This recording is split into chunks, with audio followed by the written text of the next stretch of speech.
तो क्या हाल है प्यारे बच्चों, चलिए शुरू करते हैं अपने आज का टॉपिक, जिसका नाम है प्रकृति में मूल बल।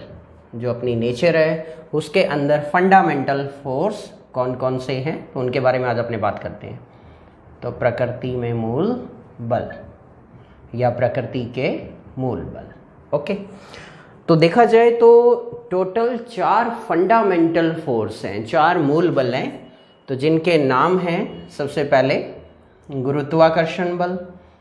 ओके, गुरुत्वाकर्षण बल, इसको अपने ग्रेविटेशनल फोर्स भी कहते हैं, तो Fg से इसको डिनोट कर सकते हैं। दूसरा अपने पास आ जाता है विद्युत चुंबकीय बल। विद्युत चुंबकीय बल, इलेक्ट्रोमैग्नेटिक फोर्स। क्लियर, तो इसे हम Fe से डिनोट कर सकते हैं।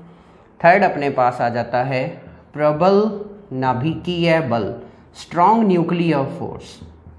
ये आता है प्रबल नाभिकीय बल, इसको अपने स्ट्रॉन्ग न्यूक्लियर फोर्स Fs से डिनोट कर सकते हैं, या आप चाहो तो इसको Fn से भी डिनोट कर सकते हो, न्यूक्लियर फोर्स के नाम से।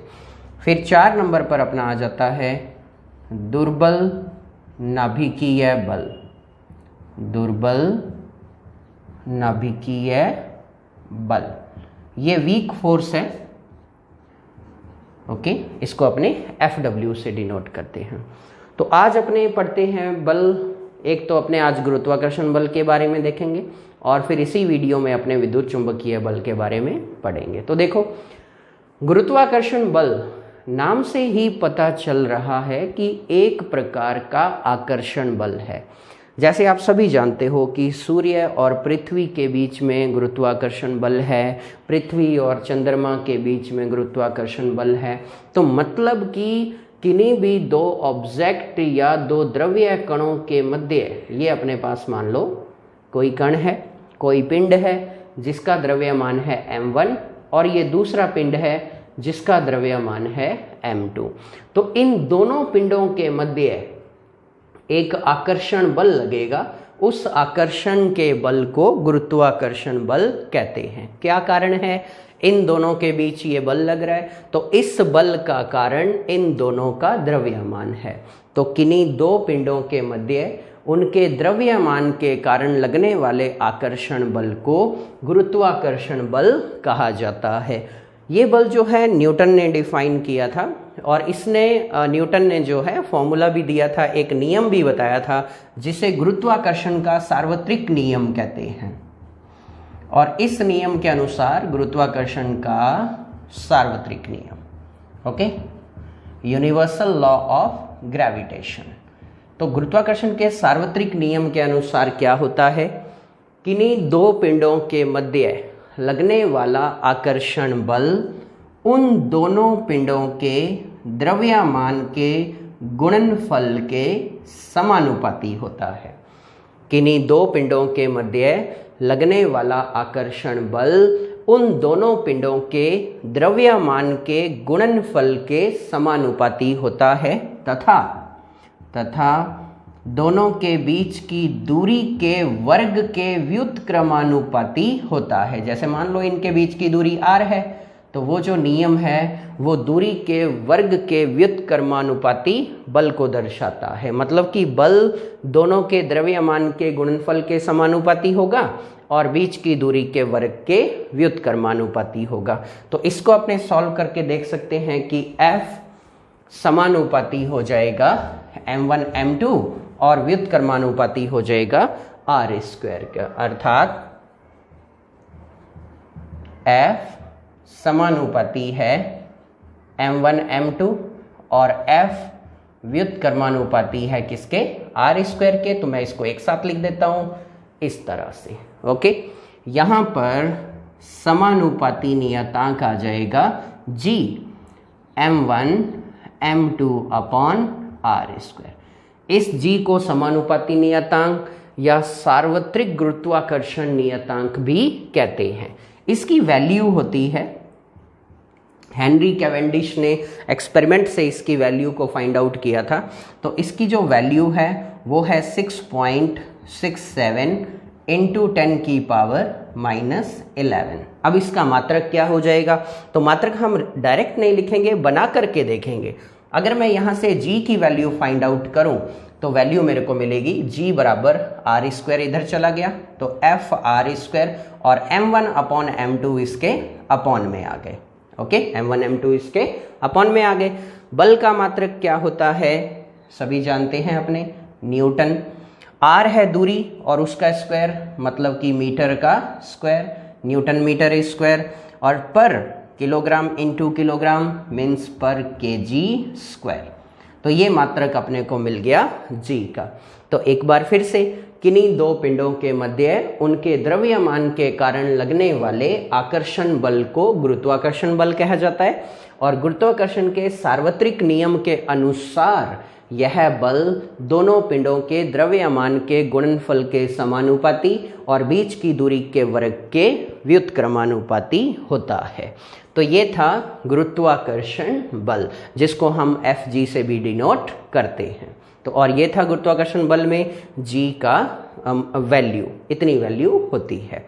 ओके, बस हमेशा ध्यान रखना इस बल के लगने का कारण क्या है, तो कारण है दोनों पिंडों का द्रव्यमान उनके गुणनफल के समानुपाती हो गया ये बल।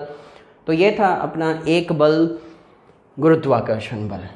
अब अपने दूसरे बल की बात करते हैं। एक मिनट, दूसरे बल की बात करने से पहले ये बल किन किन माध्यमों पर, किन किन बातों पर निर्भर करता है, ओके, तो इसके बारे में भी अपने विचार कर लेते हैं कि इस बल के जो हैं गुणधर्म क्या है। नंबर 1, ये बल जो है एक दीर्घ परास का है, मतलब कि आप देखो कहाँ सूर्य है, कहाँ पृथ्वी है, इनके बीच में भी ये बल लग रहा है, जिसके कारण सूर्य के चक्कर काट रही है पृथ्वी चंद्रमा के बीच भी बल लग रहा है, मतलब कि दूरी बहुत ज़्यादा है, तब भी ये बल कार्य करता है। तो मतलब ये अधिक परास का बल है, इसकी जो रेंज है बल की वो बहुत ज़्यादा है। ओके, नंबर 2, दूसरा, अगर आप देखोगे तो किन्हीं दो पिंडों के बीच माध्यम चाहे जैसा मर्जी हो, इस बल को उस माध्यम की जरूरत नहीं है, मतलब कि ये बल माध्यम पर निर्भर नहीं करता, माध्यम पर ये निर्भर नहीं करता। ओके, और तीसरा थर्ड पॉइंट अपने ये कह सकते हैं कि ये जो बल है, ये जो गुरुत्वाकर्षण का बल है, ये एक व्युत्क्रम वर्ग के नियम की पालना करता है। देखो F बराबर क्या आ रहा है, F बराबर आ रहा है m1, F समानुपाती है m1 m2 अपॉन r² के व्युत्क्रमानुपाती हो गया, मतलब कि ये नियम व्युत्क्रम वर्ग के नियम की पालना करता है, व्युत्क्रम वर्ग के नियम की पालना करता है। और नंबर 4, अगर मैं बात करूं कि इन 4 बलों में से सबसे दुर्बल या कमजोर बल कौन है, तो वो यही है, इसकी जो मतलब कि परास है, ये बहुत ही कम मतलब कि प्रबलता का बल है। ओके, इन चारों में सबसे कम प्रबल बल यही है। अगर आप उसका ऑर्डर देखोगे तो उसके लिए अपने एक ट्रिक की हेल्प ले सकते हैं, और ट्रिक है अपने पास न्यू जी। क्लियर, ट्रिक है अपने पास न्यू जी। क्लियर, इस ट्रिक से कैसे समझोगे, सबसे ज़्यादा पावरफुल होता है स्ट्रॉन्ग न्यूक्लियर फोर्स, प्रबल नाभिकीय बल, उससे कम पावरफुल होता है इलेक्ट्रोमैग्नेटिक फोर्स या विद्युत चुंबकीय बल, उससे कम पावरफुल होता है दुर्बल बल, और सबसे कम पावरफुल होता है ग्रेविटेशनल फोर्स। तो सबसे कम पावरफुल बल जो है इन चारों में से वो है गुरुत्वाकर्षण बल। अगर इसकी रेंज देखोगे, अगर मैं इसको 10⁻0 मानूं, यानी कि मैं इसको अगर 1 बोलूं, तो इनका ऑर्डर कुछ इस तरह से है। वीक फोर्स जो है वो 10⁻25 है, और इलेक्ट्रोमैग्नेटिक फोर्स जो है वो 10⁻36 है, और स्ट्रॉन्ग न्यूक्लियर फोर्स जो है वो 10⁻38 है। तो देखो सबसे कम पावरफुल बल जो है वो गुरुत्वाकर्षण बल है। ठीक है, एक प्रॉपर्टी और है जो थोड़ा लेवल उसका ज़्यादा है, मतलब कि यह माना गया है कि किन्हीं दो पिंडों के मध्य लगने वाला ये जो बल है वो ग्रेविटॉन्स पार्टिकल के एक्सचेंज के कारण लगता है। तो जो ग्रेविटॉन होते हैं, graviton yet to be detected, अभी इनके बारे में पूरा पता लगाना है। ओके, तो इनके एक्सचेंज के कारण ये बल कार्य करता है। तो ये थे इसके कुछ गुण।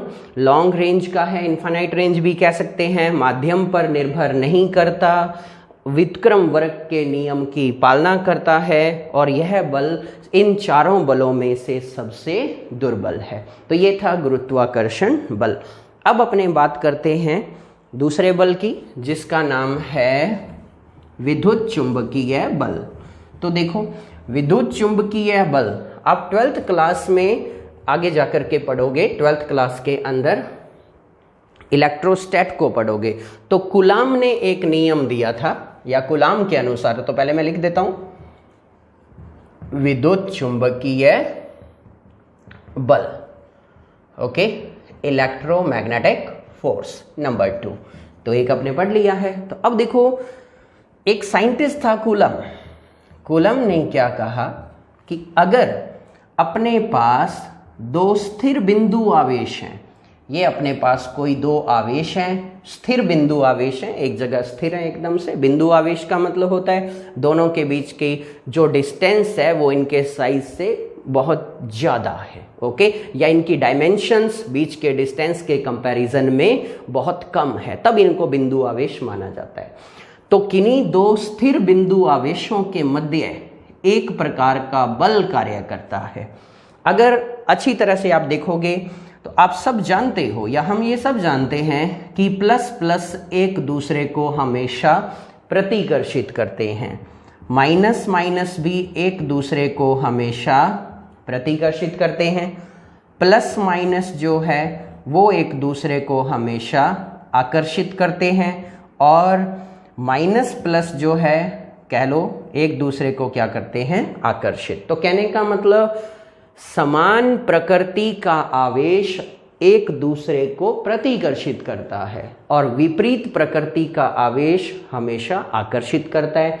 तो ये जो विद्युत बल लगा, ये विद्युत बल ड्यूल नेचर का है। कहने का मतलब ये आकर्षी प्रवृत्ति का भी हो सकता है और प्रतिकर्षित प्रवृत्ति का भी हो सकता है। वो डिपेंड करता है कि आपके पास चार्ज कैसे हैं। ओके, तो इन दोनों के मध्य लगने वाला आकर्षण या प्रतिकर्षण बल, बड़े ध्यान से, किन्हीं दो स्थिर बिंदु आवेशों के मध्य लगने वाला आकर्षण या प्रतिकर्षण बल उन दोनों आवेशों के परिमाण के गुणनफल के समानुपाती।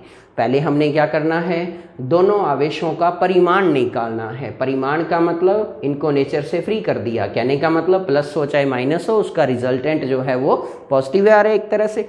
तो जैसे Q2 का जो परिमाण है वो सिर्फ क्या लिख दिया हमने, ओनली Q2 विद, यहाँ पर ये मान लो प्लस है तो परिमाण इस तरह से हो गया। ओके, तो किन्हीं दो बिंदु आवेशों के मध्य लगने वाला आकर्षण या प्रतिकर्षण बल उन दोनों आवेशों के परिमाण के गुणनफल के समानुपाती और बीच की दूरी के वर्ग के व्युत्क्रमानुपाती होता है। अर्थात F समानुपाती Q1 Q2 और अपॉन में आ जाएगा R²। सेम गुरुत्वाकर्षण वाले की तरह वहां पर जो बल था वो द्रव्यमानों के कारण था और यहाँ जो बल है वो आवेशों के कारण है। और फिर समानुपाती नियतांक की बात आती है तो वो हो जाएगा K यहाँ एक समानुपाती नियतांक है जिसे कूलम कांस्टेंट या कूलम बल नियतांक भी कहते हैं, और इसकी जो वैल्यू है वो 1/4 पाई एप्सिलॉन नॉट होती है।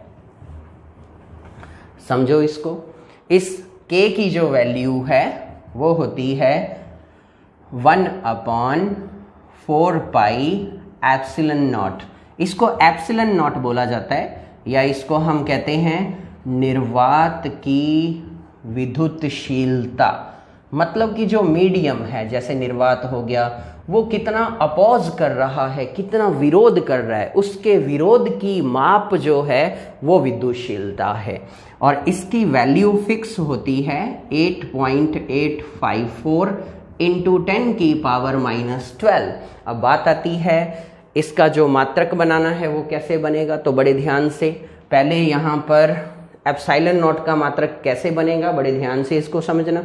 यहाँ से हम k का मात्रक अगर ज्ञात करें तो k बराबर क्या हो जाएगा अपने पास Fr² अपॉन में Q1 Q2, यानी कि k का मात्रक होगा न्यूटन मीटर स्क्वायर पर कूलम स्क्वायर। ये k का मात्रक है, एप्सिलॉन नॉट का नहीं है। लेकिन अगर आप इसको देखो 4 कांस्टेंट, पाई 3.14, एप्सिलॉन नॉट और k इनवर्स में है, व्युत्क्रम में है, तो जो k का मात्रक होगा उसका उल्टा मात्रक एप्सिलॉन नॉट का होगा। यानी कि एप्सिलॉन नॉट का जो मात्रक होगा वो इसको उल्टा कर दो, कूलम स्क्वायर अपॉन में है, इसको ऊपर ले जाओ, कूलम स्क्वायर पर न्यूटन मीटर स्क्वायर। तो ये मात्रक हो गया इसका कूलम स्क्वायर पर न्यूटन मीटर स्क्वायर, या हम इसको लिख सकते हैं C2n-1 और m-2। तो ये हो गया इसका मात्रक। अब k की न्यूमेरिकल वैल्यू भी होती है 9 इंटू 10 की पावर 9। ये सब आप 12th क्लास में डिटेल से पढ़ोगे, ओके। और k का मात्रक आपको बता ही दिया यहाँ पर, ये जो है k का क्या है मात्रक, कितना हो गया न्यूटन मीटर स्क्वायर पर कूलम स्क्वायर, ओके। तो ये था, ये जो बल है ये स्थिर विद्युत बल है, ओके। ध्यान रखना, इस बल को इलेक्ट्रोस्टैटिक फोर्स या स्थिर वैद्युत बल कहा जाता है, ओके। इसको स्थिर विद्युत बल कहा जाता है क्योंकि दोनों आवेश बिंदु आवेश हैं और स्थिर आवेश हैं। तो ये तो बात थी सिर्फ स्थिर विद्युत बल की, लेकिन अपना जो बल था वो था विद्युत चुंबकीय बल। अगर याद हो तो अपना जो बल है वो था विद्युत चुंबकीय बल Fe। तो अब देखो, अगर आवेश स्थिर हैं तो उनके मध्य जो बल होगा, आकर्षण या प्रतिकर्षण जो भी है, वो स्थिर विद्युत बल है। अब हम 10th क्लास में हमने पढ़ा था कि अगर कोई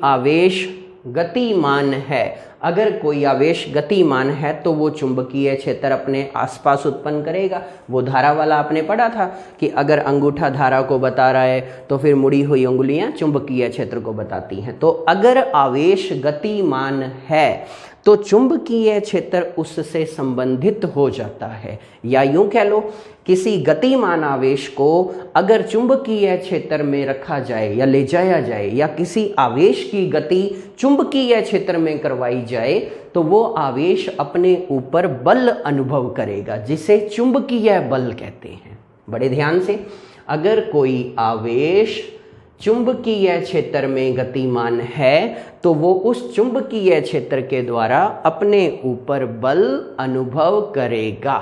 तो कहने का मतलब, दो आवेश स्थिर है तो स्थिर विद्युत बल लगेगा, आवेश गतिमान है तो चुंबकीय क्षेत्र के अंदर वो चुंबकीय बल का अनुभव करेगा। तो ये जो स्थिर विद्युत बल है और चुंबकीय बल है, ये दोनों एक दूसरे से रिलेटेड हैं।